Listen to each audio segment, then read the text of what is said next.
How about a different way, like a swimming pool full of acid? And you have to sort of get to the other side of the pool.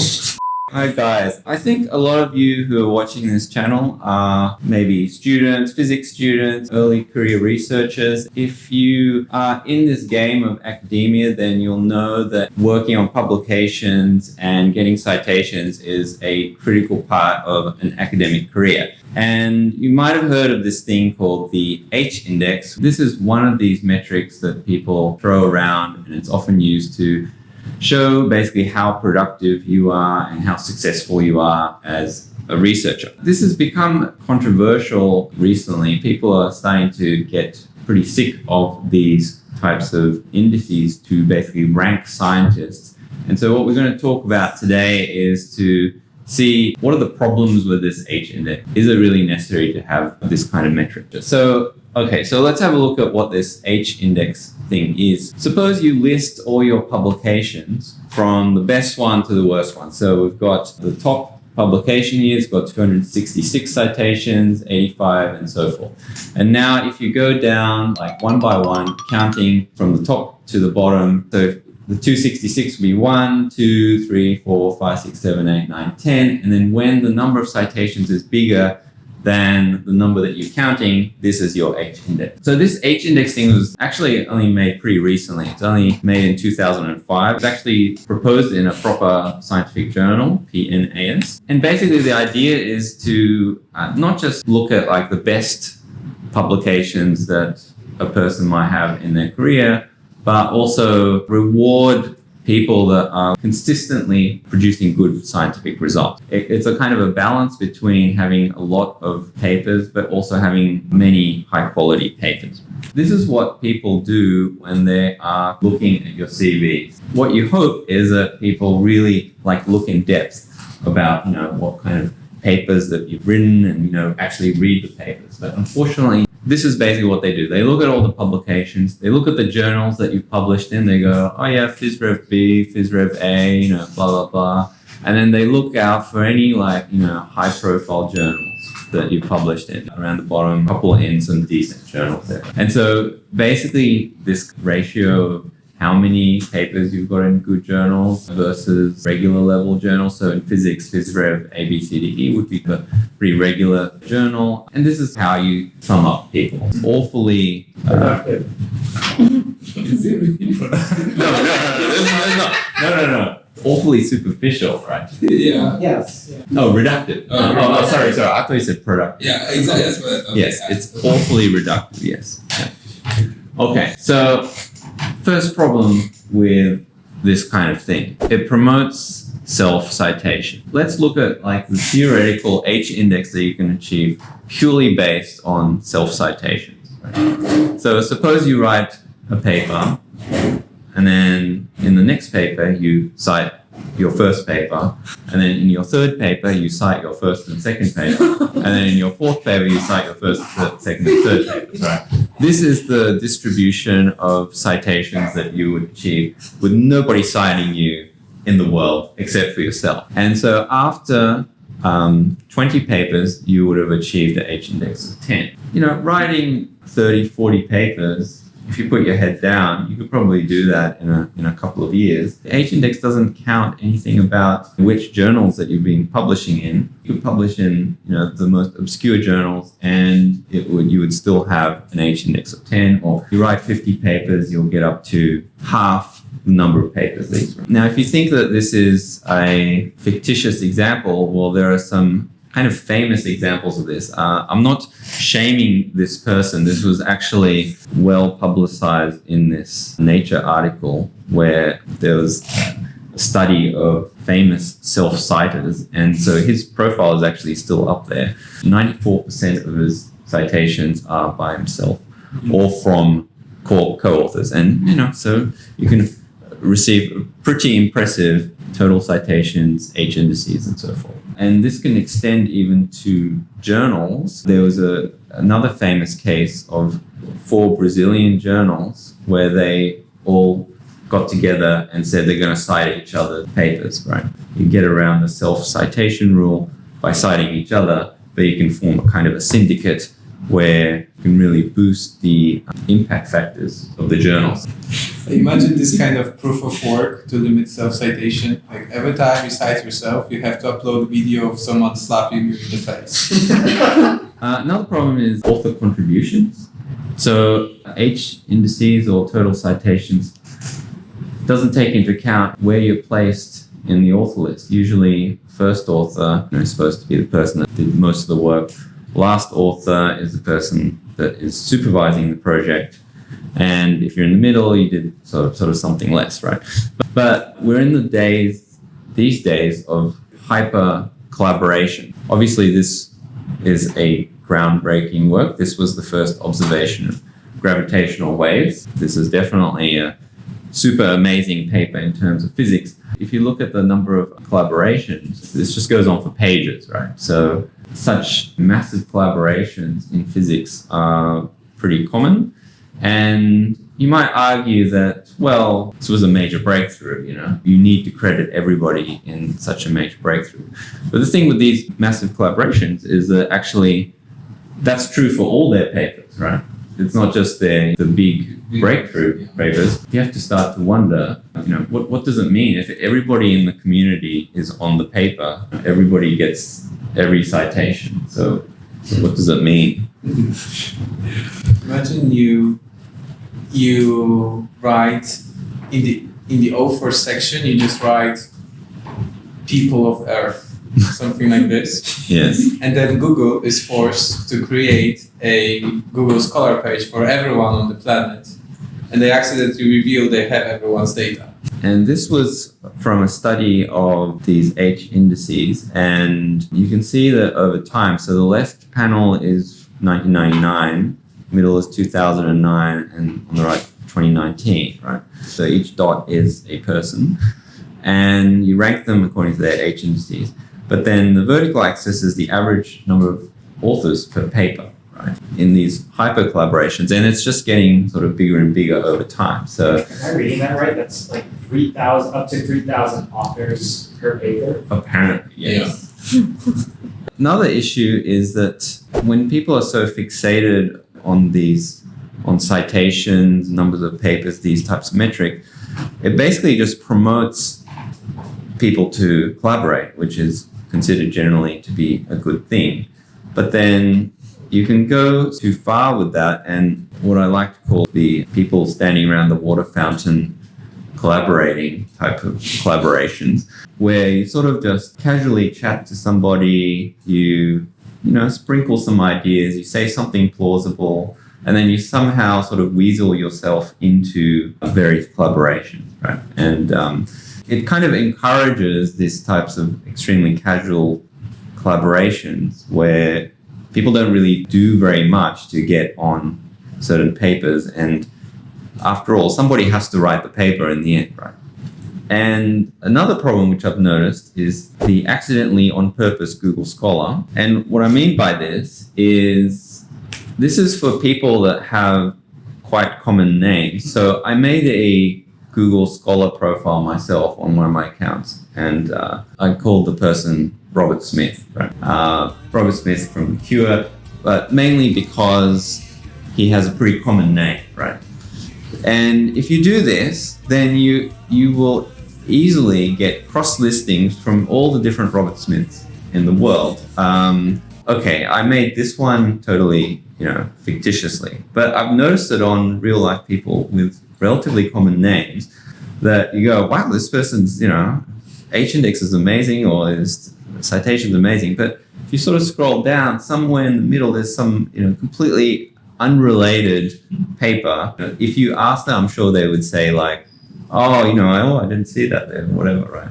But I bet you it's sort of accidentally on purpose, right? Because it's too good to delete, right? Yeah, I mean, look at this one. Royal Astronomical Society, Cancer Journal of Clinicians. And gastroenterology. Yeah. Very talented. And also a synth pop star. Yes.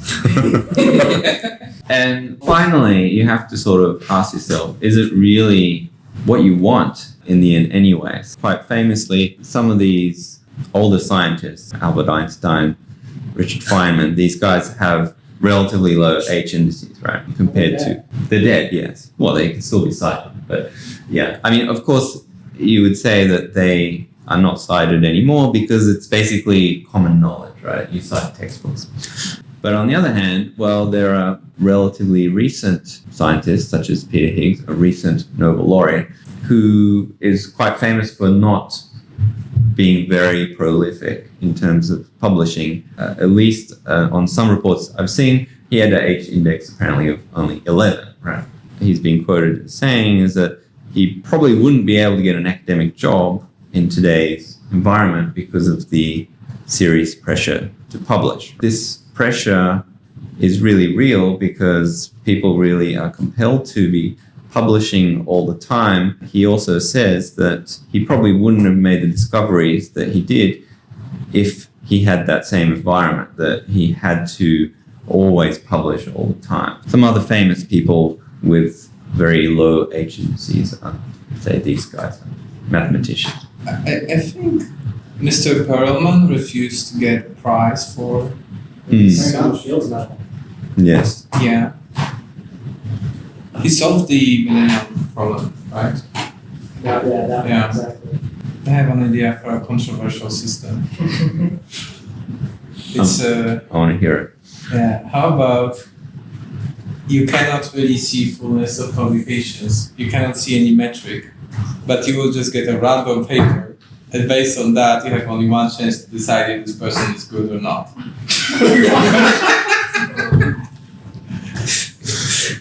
Wait, one random paper. What should be on that paper? Exercise himself or not? Him or herself or not? What do you mean? One random paper. Yeah. What would be on that paper? Yeah, so you apply for a job somewhere at some university, Yeah. and they will just have one random paper you written, and Yeah. based on that, they have to decide.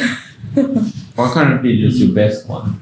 Hmm? What kind of be your best paper? Or Because the paper then- of your choosing, at least. Then you can Yeah. have all those problems that you can, like sort of make one super great paper and always show this one around. Hmm. But if it's a random one, you always have to try, and you cannot control. It favors consistency. Yeah, It also means you can never publish anything bad. yeah.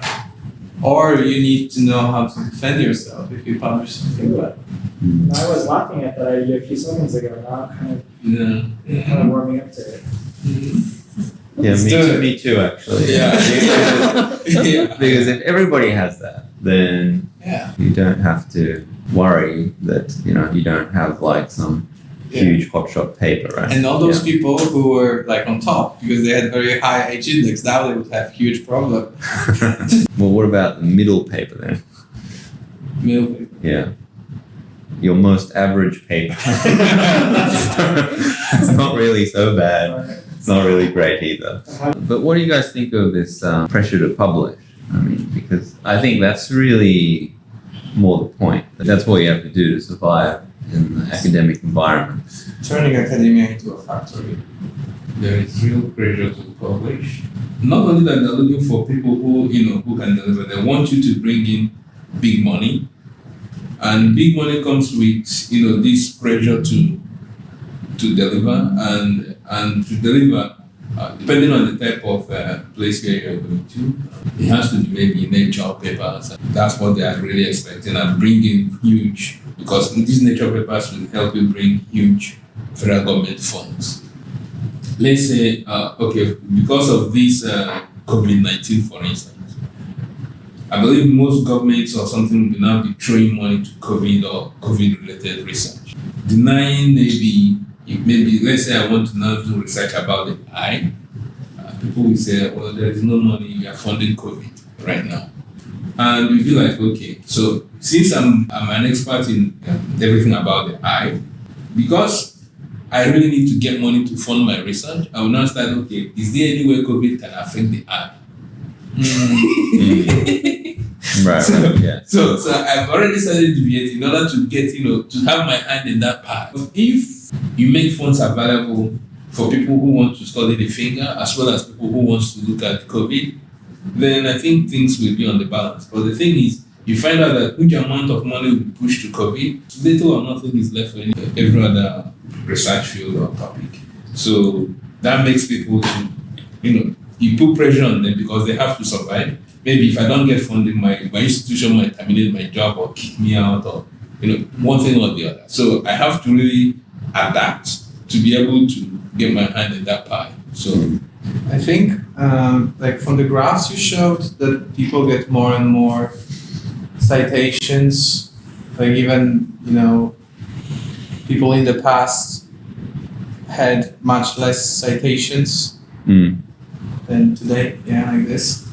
This looks like the value of publication, and citation is inflated. So you need more and more to have same value. So if that's the case, then putting pressure to publish would only make it worse, because it's like a feedback loop. It's affecting itself. So rather than creating pressure to publish and pressure to have better H-index, we should go completely opposite direction and increase the value of a citation and increase the value of actual publication, so that people don't need to have more and more, but rather better and better. exactly. And I don't think there's a metric for that. So if there's no metric for that, maybe instead of inventing policies where rewards and jobs are based on some numerical metric that is computed by a formula, rather we should have some healthy market in which, people just take risk with their funds and they hire who they think is good. And they are not constrained by some metric or something like that. They can just decide.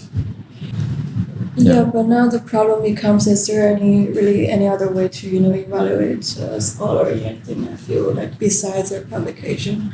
Because we know this metric has like limitations and drawbacks, and sometimes it's too rigid. But then evaluating the scholars in other way may seem even less logical to people who are in the market who actually do the hiring. Well, yeah, but if you think back, before 2005, even after 2005, when that H-index, because I still remember then people were just saying about H-index and it was just losing my head. What is really that?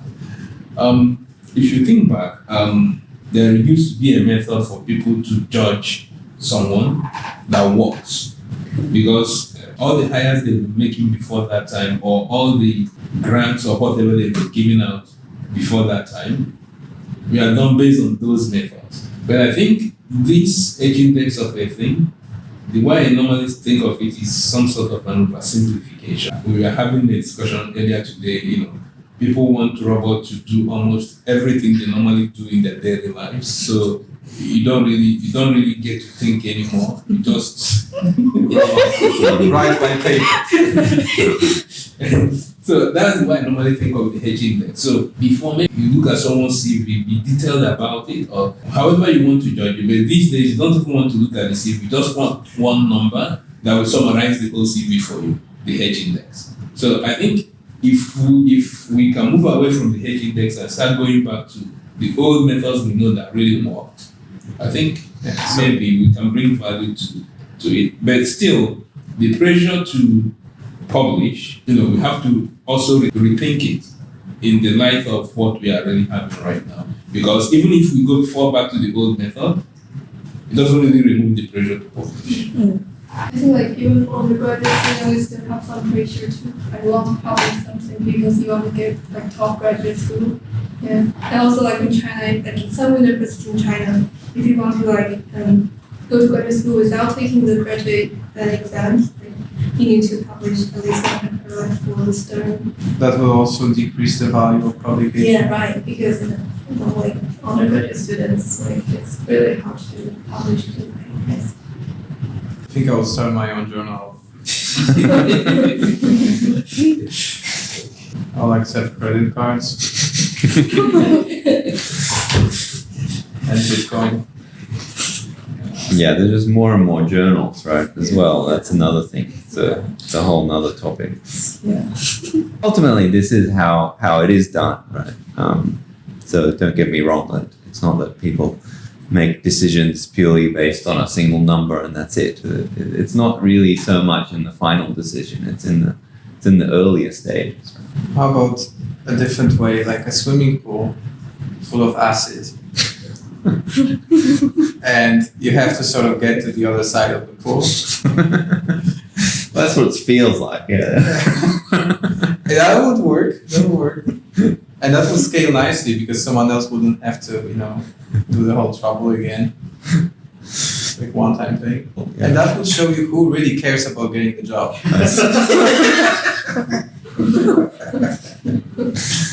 Well, yes.